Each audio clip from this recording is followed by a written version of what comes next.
salt and pepper. Bum bum bum bum. നമസ്കാരം, eastern salt and പെപ്പറിലേക്ക് സ്വാഗതം. നമ്മൾ tribal ഫുഡിന്റെ മറ്റൊരു കാഴ്ചയുമായാണ് ഇന്ന് നിങ്ങൾക്ക് മുന്നിൽ എത്തിയിരിക്കുന്നത്. ഇന്നിപ്പോൾ എത്തിയിരിക്കുന്ന ഈ പ്രകൃതി രമണീയമായ മനോഹരമായ ഈ സ്ഥലം നമുക്കറിയാം, തിരുവനന്തപുരത്തുകാരുടെ കാശ്മീർ എന്നൊക്കെ നമ്മൾ പറയാറുള്ള ഒരു സ്ഥലമുണ്ട്, പൊന്മുടി.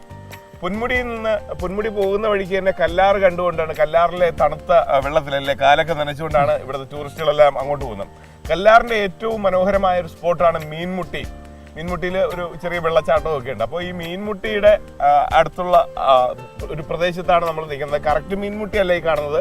മീൻമുട്ടിയിൽ നിന്ന് ഒരു 3/4 കിലോമീറ്റർ ഉള്ളിലേക്ക് നമ്മൾ സഞ്ചരിച്ചിട്ടാണ് ഇവിടെ എത്തിയിരിക്കുന്നത്. എന്നോടൊപ്പം പ്രിയപ്പെട്ട കൂട്ടുകാരൻ, പേര് ശ്യാം, ഫുൾ നെയിം എന്താണ്? ശ്യാംദാസ്. അപ്പോൾ ശ്യാംദാസ് ഉണ്ട്. ശ്യാം, എന്താ നമ്മൾ ഉണ്ടാക്കുന്നതെന്ന്? നമുക്കിന്ന് ഉണ്ടാക്കാന്ന് പറഞ്ഞാൽ ഒരു മൺ ചിക്കനാണ്. മൺ ചിക്കൻ. സാധാരണ ചിക്കനിൽ ശകലം മണ്ണ് കടന്നു കഴിഞ്ഞാൽ അടിയാണ് സംഭവിക്കുന്നത്. അതെങ്കിൽ അടി കിട്ടും. നമ്മൾ ഉണ്ടാക്കാൻ പോകുന്നത് മൺ ചിക്കൻ, അതായത് ഈ ചിക്കനെ മണ്ണിലൊക്കെ പൊതിഞ്ഞിട്ട് ഈ കനലിൽ വെച്ച് വേവിച്ചിട്ട് എടുക്കുന്ന ഒരു പരിപാടിയാണ്. ഇത് നമ്മൾ ഓയിലൊന്നും ചേർക്കാതെ ചെയ്യുന്ന സാധനമാണ്. ഇത് ശരിക്കും ഒരു ട്രൈബൽ റെസിപ്പിയാണ്. അതെ, അതായത് ഇവരല്ലേ ട്രൈബൽസ് ഉണ്ടാക്കുന്നതാണിത്. അപ്പൊ നമുക്കത് കാണാം. ഇനി ഞാൻ കൂടുതലൊന്നും പറയുന്നില്ല. ഇൻഗ്രീഡിയൻസ് ഒന്ന് പറയാമോ? ഇൻഗ്രീഡിയൻസ് എന്ന് പറയുമ്പോഴത്തേക്ക് മഞ്ഞൾപ്പൊടി, കുരുമുളക്, ഇഞ്ചി, വെളുത്തുള്ളി, പച്ചമുളക്, അതുപോലെ തന്നെ നമ്മൾ സാധാ മുളക് പൊടി, ഉപ്പ്, ചെറുനാരങ്ങ. ഇത്രയും മതി. അപ്പൊ നമുക്ക് തുടങ്ങാം അല്ലേ? തുടങ്ങാം കേട്ടോ. ശരി. അപ്പോൾ ഇത് വന്നിട്ട് ഒരു 1.5 കിലോയ്ക്കകത്തുള്ളൊരു മീഡിയം സൈസ് കോഴിയാണ്. അത് വന്നിട്ട് ഇത് നമ്മൾ നല്ല ഫുൾ ക്ലീൻ ചെയ്ത് വെച്ചിട്ടുള്ള കോഴിയാണ്. ഈ ചെറിയ കോഴിയാണ് ഉചിതം അല്ലേ? ചെറിയ കോഴിയാകുമ്പോഴത്തേക്ക് ഇത് ഇതിനകത്ത് നിന്ന് കഴിഞ്ഞാൽ ഒരുപാട് വലിയ സൈസ് ആയി കഴിഞ്ഞാൽ വെന്ത് വരാനൊക്കെ ഒരു സമയം താമസിക്കും. ഉള്ളൊക്കെ വെന്തെടുക്കാൻ സമയം താമസിക്കും. ഇത് വന്നിട്ട് നമുക്ക് ഈ ഒരു സൈസ് ആകുമ്പോഴത്തേക്ക് ആ കറക്റ്റ് എല്ലാം പൊതിഞ്ഞ് വന്ന് വരുമ്പോൾ നല്ല ക്ലിയർ ആയിട്ട് ഇരിക്കാൻ പറ്റും. ഇതിന്റെ റെസിപ്പിയൊക്കെ പഠിച്ചെടുത്ത് എങ്ങനെയാണ്? ഇത് ഞങ്ങൾ ഈ ട്രൈബൽസിൻ്റെ ഇടയിൽ പോകുമ്പോൾ ഞങ്ങളുടെ നാട്ടിലുള്ള സുഹൃത്തുക്കളൊക്കെ വരുമ്പോഴത്തേക്ക് ഈ വനത്തിലൊക്കെ കാണാൻ പോകും. അപ്പോൾ അവിടെയുള്ള കൂട്ടുകാർ ചെയ്യുന്നത് കണ്ടു പഠിച്ചതാണ്. ഇവിടെ കൂട്ടുകാരൊക്കെ ഒത്തുകൂടുമ്പോ ഒരു രസത്തിന് വേണ്ടിയൊക്കെ ഇത് ഉണ്ടാക്കി. അതെ, വിദേശത്തൊക്കെ കൂട്ടുകാരൊക്കെ വരുമ്പോഴത്തേക്ക് നമ്മൾ ഇതൊക്കെ ഉണ്ടാക്കി കൊടുക്കാറുണ്ട്. ഇത് നമുക്കും ഉണ്ടാക്കാൻ കേട്ടോ, ഉണ്ടാക്കാൻ പറ്റും, എല്ലാവർക്കും ഉണ്ടാക്കാൻ പറ്റുന്നതാണ്. ആദ്യം നമ്മൾ ചെയ്യേണ്ടതെന്ന് പറഞ്ഞാൽ ഈ കോഴിയെ നമ്മൾ മുഴുവനുള്ള കോഴിയെ ചെറുതായിട്ട് കത്തി കൊണ്ട് വരയാം. ഈ വരയുന്നതെന്ന് പറഞ്ഞാൽ നമ്മൾ ഉണ്ടാക്കുന്ന ഈ സാധനങ്ങളെല്ലാം തേച്ച് പിടിപ്പിക്കുമ്പോൾ അതിനെ ഉള്ളിൽ പിടിക്കാൻ വേണ്ടിയാണ്. ആർട്ടിസ്റ്റ് വേണ്ട, ഞാൻ ഒറ്റയ്ക്ക് വരയാം.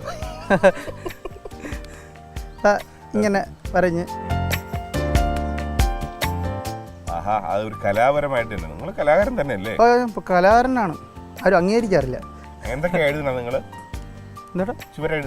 ചുവരെഴുത്തല്ല, ഞാൻ ഇത് പടം വരയ്ക്കാറുണ്ട്. പടം വരയ്ക്കാറുണ്ട്. ഇങ്ങനെ വരയുമ്പോഴത്തേക്ക് ഒന്ന് പിടിച്ചു തന്നാൽ വലിയ ഉപകാരം. നമ്മൾ വരയുന്ന സമയത്ത് ഇത് വിട്ടുപോകാതെ സൂക്ഷിക്കണം. ഫുൾ കോഴിയുടെ ഷേപ്പ് കിട്ടണം. വളരെ ഭംഗിയായിട്ട് നമ്മളിപ്പോൾ ഇതിനെ വരഞ്ഞിട്ടുണ്ട്. ഒരു കലാകാരന്റെ ഒരു കഴിവ് ഇതിൽ ഞാൻ കണ്ടു കേട്ടോ. വളരെ നന്ദിയുണ്ട് എന്നെ അഭിനന്ദിച്ചതിൽ. അപ്പോൾ ഇതിപ്പോൾ ഫുള്ളായിട്ട് നമ്മൾ വരഞ്ഞിട്ടുണ്ട്.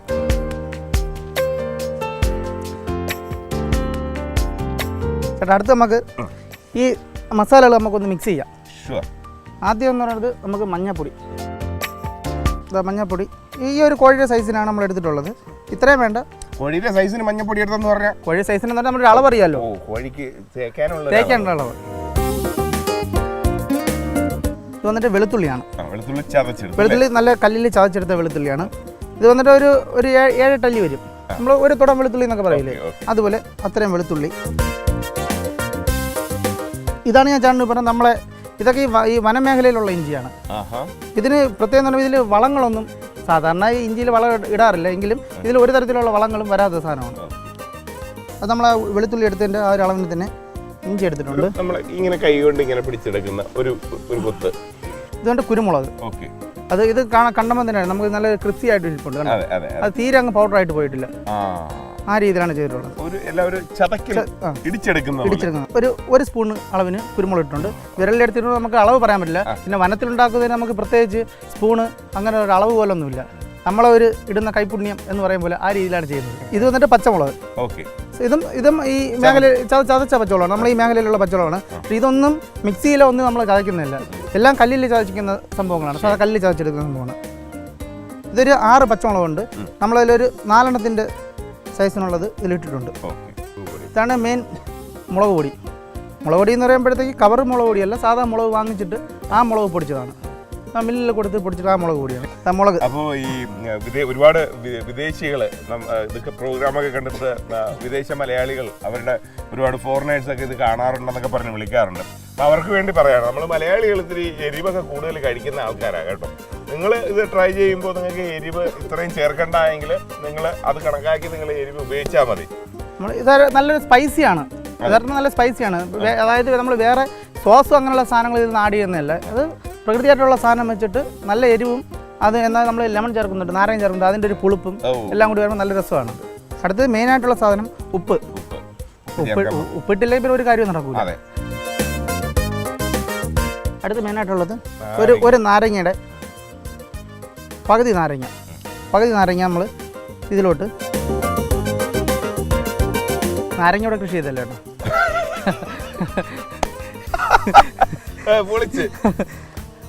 കുറച്ച് വെള്ളം, നമ്മളെ സാധാ വെള്ളം, കുറച്ച് വെള്ളം, ഇവിടുത്തെ വെള്ളം തന്നെയാണ്.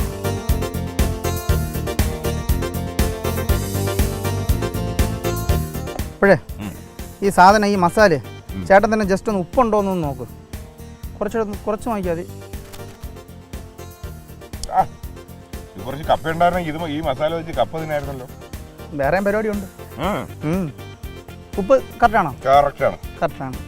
അപ്പോൾ നമുക്ക് ഇതിനെ എടുത്ത് ഈ ചിക്കനിലൊന്ന് പുരട്ടാം. നമ്മൾ നേരത്തെ വരഞ്ഞു വെച്ചില്ലേ, ആ വരഞ്ഞു വെച്ച ഭാഗങ്ങളിൽ ഇതിനെ കയറ്റി വയ്ക്കാം.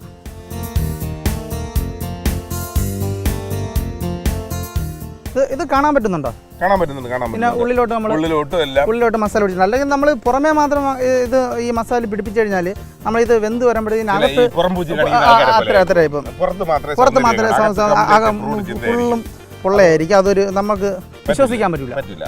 അതുകൊണ്ട് ഇതിപ്പോൾ നമ്മൾ കോഴിയെ നല്ല രീതിയിൽ നല്ല പെരട്ടി എടുത്തിട്ടുണ്ട്. ഇപ്പൊ കാണുമ്പോൾ കണ്ടോ, ഇതിന്റെ ഏത് ഭാഗത്ത് ചാട്ടം നോക്കിയാലും പച്ചക്ക് കാണുമ്പോൾ തന്നെ ഒരു കൊതി വരുന്നുണ്ട്. നിങ്ങളുടെ ഈ ഒരു മസാല ആ നാരങ്ങയാണോ എന്താണ് ആ വെളുത്തുള്ളിയാണോ എന്നൊക്കെ അറിയത്തില്ല. എല്ലാത്തിനും ആ പെപ്പറിൻ്റെയൊക്കെ എല്ലാത്തിനും വേണം. പെപ്പറാണെങ്കിൽ മെയിനായിട്ടും അതിൻ്റെ ടേസ്റ്റ് കിട്ടുന്നതാണ്. ഇത് കുറച്ച് സമയം വെച്ചിരിക്കും. അത് ഞാൻ പറയാട്ടെ. ഇത് ഈ നാരങ്ങ ഉണ്ടോ, അതിൻ്റെ കുരു ഒന്ന് എടുക്കും. ജസ്റ്റ് ഒന്ന് ഉടയ്ക്കാവോ? അത് അതിന് ഇതിനകത്തൊരു നിക്ഷേപിക്കാം. മുഴുവൻ അങ്ങ് വെച്ചു. മുഴുവൻ അങ്ങ് വെച്ചു. ആ നാരങ്ങയുടെ പകുതി അതിനകത്ത്. അപ്പൊ അത് എന്തോ ഒരു അത് അതിനകത്തിരുന്ന് ചുട്ടെടുക്കുമ്പോഴേക്കും ഒരു ഫ്ലേവർ ഇതിൽ വരുമായിരിക്കും. നമുക്ക് ശേഷം സ്ക്രീനിൽ നോക്കാതെ എന്നല്ല, അതിൻ്റെ ആ ടേസ്റ്റ് എങ്ങനെയാണ് നമുക്ക് അറിയാൻ വേണ്ടി.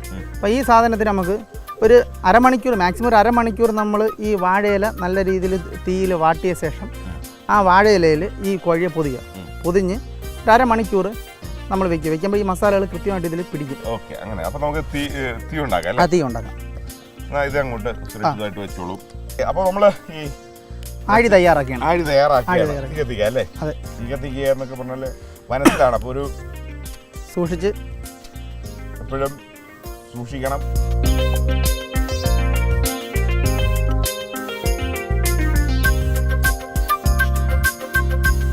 വളരെ ഐശ്വര്യമായിട്ട് തീ കത്തിയിട്ടുണ്ട് അല്ലേ? തീ കത്തിയിട്ടുണ്ട്.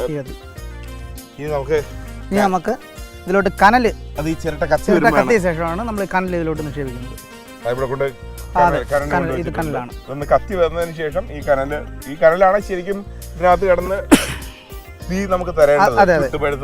ഈ ചിരട്ട കത്തി ഈ കനലിൽ പിടിക്കും. കനലിൽ പിടിച്ചാൽ ഈ കനലിൽ പിന്നെ നല്ലതായിട്ട് ജ്വലിക്കുന്നതായി നിൽക്കും.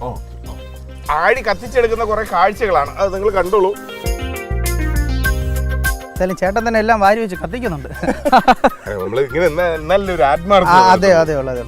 അല്ലെങ്കിൽ സൈഡിൽ നിന്നിട്ട് പുള്ളി അതാണ് ചെയ്തിരിക്കുന്നത് കാണുന്ന ഒരു വിചാരം ചേട്ടൻ കഴിക്കുക മാത്രമേ ഉള്ളെന്നാ വിചാരിക്കും. അങ്ങനെയല്ല, അധ്വാനിച്ച് കഴിക്കണം, അത് വേണം.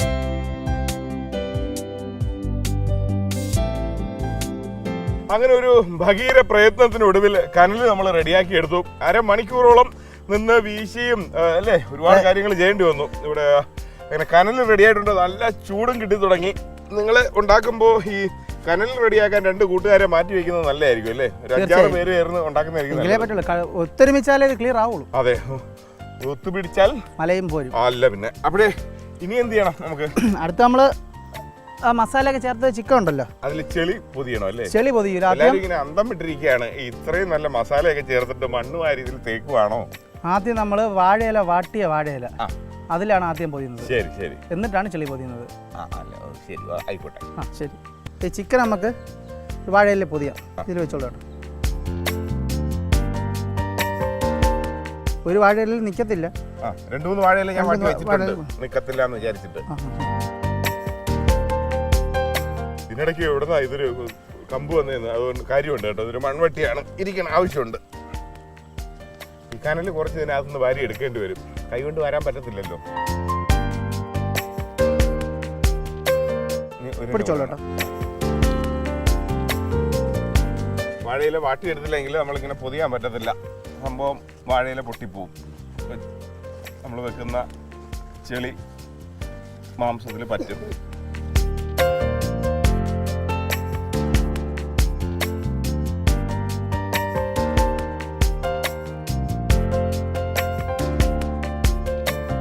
ഇപ്പൊ തന്നെ ചിക്കൻ ശ്രദ്ധിക്കുക, കണ്ടല്ലോ, നന്നായിട്ട് കവർ ചെയ്തിട്ടുണ്ട്. അതിന്റെ മാംസം പുറത്ത് കാണാത്ത രീതിയിൽ. ഇത് പോകാതിരിക്കാനായിട്ട് വാഴ നാര് കൊണ്ട് തന്നെ നനക്കിട്ടുകയാണ്. വല്ലാത്തൊരു കൗതുകമുള്ളൊരു കാഴ്ചയല്ലേ. സോൾട്ട് ആൻഡ് പെപ്പറിൽ നമ്മൾ ഈ എന്താണ് പരമ്പരാഗത ഭക്ഷണ വാരം ആഘോഷിച്ച് നന്നായി ഇപ്പോൾ തോന്നുന്നില്ലേ?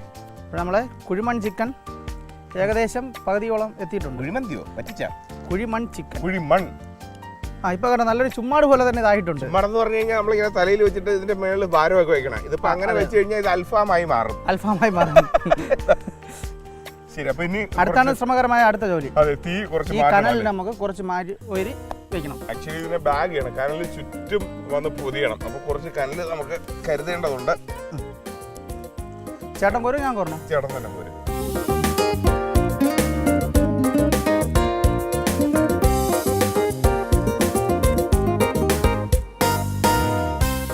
കുറച്ച് കനൽ മാറ്റിയിട്ട് അതിനൊരു നന്നായിട്ട് ഒരു ബെഡൊക്കെ ഉണ്ടാക്കി ഒരു ബെഡ് ഉണ്ടാക്കുകയാണ്.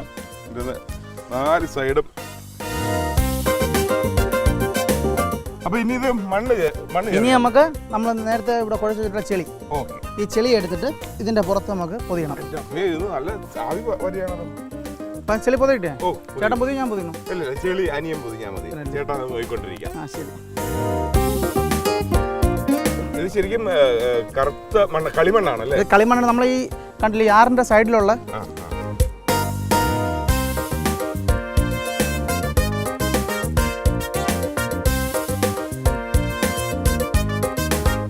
ഈ ചെളി എന്ത് പൊട്ടണം.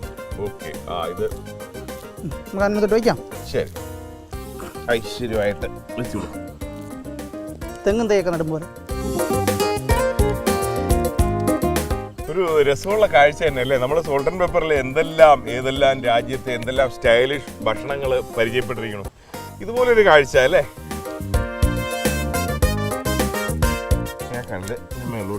നമുക്ക് ഇതിന്റെ മുകളിലോട്ട് മൺമട്ടി തന്നെ ഉപയോഗിച്ചുള്ളൂ. നിങ്ങൾ ആ വാഴയിലയിൽ വെച്ചപ്പോഴേ ഞാൻ വിചാരിച്ചു കനലിൽ പോയി.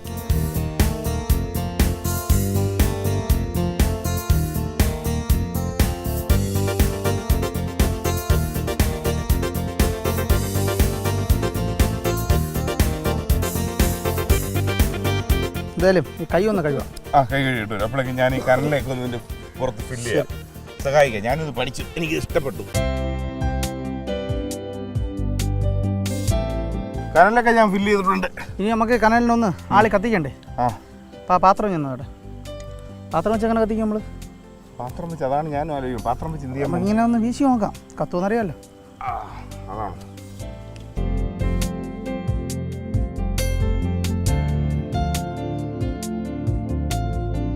കനലും അങ്ങനെ തീ ഈ കനലിൽ നിന്ന് ഇങ്ങനെ എല്ലാം അതിന്റെ ഇതൊരു ഗ്ലോബ് ഷേപ്പിൽ ഇരിക്കുകയാണ്.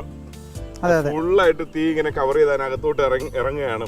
അപ്പൊ നമുക്ക് ഇതിന്റെ തീ ഒന്ന് ആക്കം കൂട്ടി കൊടുക്കാം. അതിലേക്ക് വേണ്ടിട്ട് കുറച്ച് മേളിൽ കുറച്ച് വിറകൂടെ കത്തിക്കുന്നുണ്ട്. കത്തിച്ച് മേളൊന്ന് വീശി കൊടുത്താൽ വേറെ കുഴപ്പമൊന്നുമില്ല. നല്ല ചൂട് നല്ല രീതിയിൽ പിടിക്കും. കരിഞ്ഞു പോകുന്നില്ല. കരിഞ്ഞു പോകത്തില്ല. ചെളി നമ്മൾ പൊതിഞ്ഞിരിക്കുകയല്ലേ, അതുകൊണ്ട് കരിഞ്ഞു പോകത്തില്ല. എന്നാ പിന്നെ ഞാൻ കുറച്ച് ഇലയൊക്കെ എടുത്തിട്ട് വന്നിട്ടുണ്ട്.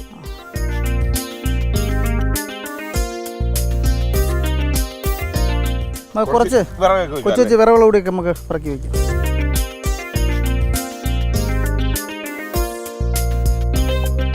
പുകയടിക്കുന്നുണ്ടല്ലേ? പുകയടിക്കുന്നുണ്ട്, കുഴപ്പമില്ല. ഇത് നമ്മൾ കൂട്ടുകാരൊക്കെ ആയിട്ട് സംഘം ചേർന്ന് ഒരു പിക്നിക്കൊക്കെ പോകുമ്പോഴോ അല്ലെങ്കിൽ ബന്ധുക്കളൊക്കെ ആയിട്ട് നമ്മൾ എല്ലാവരും കൂടെയൊക്കെ ഒത്തുകൂടുമ്പോഴോ ഗെറ്റ് ടുഗദറുകൾ നടക്കുമ്പോഴോ ഒക്കെ ചെയ്യാം കേട്ടോ. 2-3 കൂട്ടുകാർ വളഞ്ഞിരുന്ന് ഇതുപോലെ ഇതിൽ ശ്രദ്ധിക്കുക. നല്ലൊരു സന്തോഷകരമായ ഒരു ഭക്ഷണമാണെന്ന് തയ്യാറാക്കുന്നത്. ആഘോഷ ഭക്ഷണം എന്ന് വേണമെങ്കിൽ പറയാം.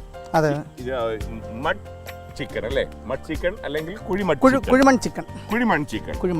പിന്നെ ഇത് എത്ര സമയമാണ് ശരിക്കും ഇത് നന്നായിട്ട് ഇതിൽ ചൂട് കൊണ്ട് ഇത് വേഗം? ഒരു മാക്സിമം ഒരു അരമണിക്കൂറിൽ ഈ ചെളി നമ്മൾ അതിൽ പുരട്ടുള്ള കളിമണ്ണുണ്ടല്ലോ, ഈ കളിമണ്ണ് നല്ല ചൂടായി പഴുത്ത് അത് പൊട്ടി അങ്ങ് മാറും. ഓക്കെ. അല്ലാതെ ഈ കളിമണ്ണ് അതിനകത്ത് പിന്നെ ഒരു കലം പോലെ രൂപപ്പെട്ടു വരുമോ? പിന്നെ ആ കലം പൊട്ടിക്കാൻ അതിന്റെ ആവശ്യം വരത്തില്ല. നമുക്ക് ചേട്ടനുണ്ടല്ലോ, നമുക്ക് പൊട്ടിച്ച് മാറ്റാൻ പറ്റും. എന്റെ ആരോഗ്യമാണ് അദ്ദേഹം ഉദ്ദേശിച്ചത്. അപ്പോൾ ഇനി ഒരു അരമണിക്കൂർ ഇതിനൊന്ന് തീയിടേണ്ടതുണ്ട്. അപ്പോൾ അരമണിക്കൂറിൽ കൂടുതൽ നമ്മൾ ശരിക്കും കനലൊക്കെ വെച്ചിട്ട് അതിന്റെ മേളിലും കുറച്ച് തീയൊക്കെ കൊണ്ട് ആ തീയിന്റെ ഒരു താഴോട്ടൊക്കെ പോയി ഇത് റെഡി ആയിട്ടുണ്ടാവും എന്ന ശുഭപ്രതീക്ഷയോടുകൂടി അതിനെ പൊക്കിയെടുക്കുകയാണ്. അതിന്റെ ചെളിയൊക്കെ പൊട്ടി മാറിയിട്ടുണ്ടാവും. ഓക്കെ, എന്നാൽ അത് പൊക്കിയെടുക്കാം. ഓക്കെ.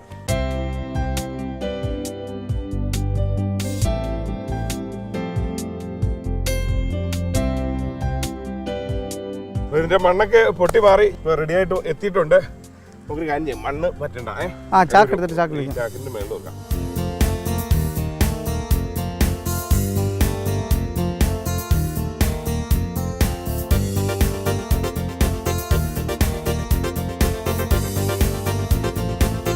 നല്ല വെന്ത് ആ മസാല ഒക്കെ നല്ല രീതിയിൽ പിടിച്ചിട്ടുണ്ട്. അതിന്റെ കണ്ടു കഴിഞ്ഞാൽ നമുക്കൊരു പറ്റിക്ക് നമ്മൾ ആ മസാലയൊക്കെ അങ്ങനെ തന്നെ ഇരിക്കുന്ന പോലെ തോന്നും. പക്ഷെ അതിന്റെ എല്ല് ശ്രദ്ധിച്ചാലറിയാം, ഇത് ശരിക്കും നന്നായി ആവിയിൽ വെന്തിരിക്കുകയാണ്. ഈ സൈഡും ചേട്ടൻ ഒന്ന് പിടിച്ചു നോക്കി. ആവി പറന്നുകൊണ്ടിരിക്കുകയാണ്. അത് അത്ഭുതകരമായ ഒരു റെസിപ്പിയും അത്ഭുതകരമായ ഒരു കുക്കിംഗ് സ്റ്റൈലും. അത് നമുക്കൊന്ന് ടേസ്റ്റ് ചെയ്ത് നോക്കാം. ആദ്യം ഇവരിന്ന് കണ്ടോട്ടെ ഇതിനെ. അതെ,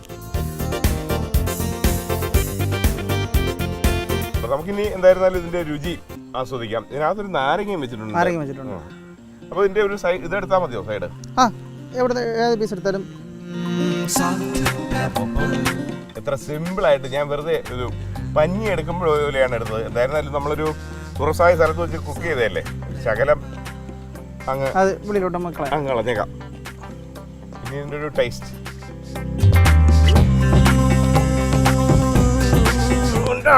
ഞാൻ തല്ലി കൊല്ലും.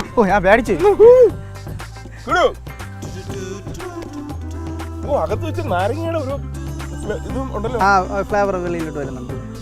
എന്തായാലും സംഭവം ഗംഭീരമായിട്ടുണ്ട് കേട്ടോ. ഞാൻ ഇനി കുറെ കൂടെ എടുത്ത് കഴിക്കണമെന്നുണ്ട്. പക്ഷെ നിങ്ങളെ ഞാൻ കൊതിപ്പിടിപ്പിക്കാൻ ആഗ്രഹിക്കുന്നില്ല. നന്നായിട്ട് കുക്കായിട്ടുണ്ട്. ഇത് എടുക്കുമ്പോൾ കാണാൻ പറ്റും അത് പൊങ്ങി വരുന്നത്. പിന്നെ മതി, ഒന്നുകൂടെ ആക്കാന്ന് കാണിച്ചു. ഇതെല്ലാവരും ആ ഒരു പെപ്പർ പിന്നെ ഇദ്ദേഹം ഉണ്ടാക്കിയ ഒരു മസാല അതൊക്കെ നല്ല രസമായിട്ടുണ്ട്. എനിക്കൊന്നും പറയാനില്ല കേട്ടോ, അത്രയ്ക്ക് മനസ്സ് നിറഞ്ഞു. ഒന്നാമത് ഇത് ഉണ്ടാക്കിയെടുത്തൊരു കാഴ്ചയാണ് ഏറ്റവും കൂടുതൽ ഇഷ്ടപ്പെട്ടത്. എന്തായിരുന്നാലും ഈ ഒരു കാഴ്ച നിങ്ങൾക്ക് ഒന്നുകൂടെ കാണണ്ടേ എങ്ങനെയാണ് ഉണ്ടാക്കിയെടുത്തതെന്ന്. ഒരു റീക്യാപ്പ്.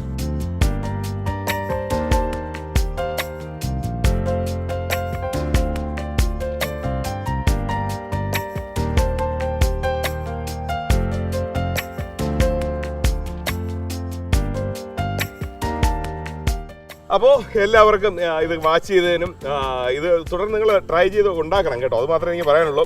പിന്നെ ഈ ഉണ്ടാക്കി തന്ന ചങ്കിന് ഷെഫിനും ഞാൻ നന്ദി പറയുന്നു. എല്ലാവരും തുടർന്നും കാണുക. വീണ്ടും അടുത്ത ആഴ്ച മറ്റൊരു വിഭവമായിട്ട് കാണാം. Eastern salt and pepper. തൽക്കാലം ടാറ്റ, ബൈ ബൈ.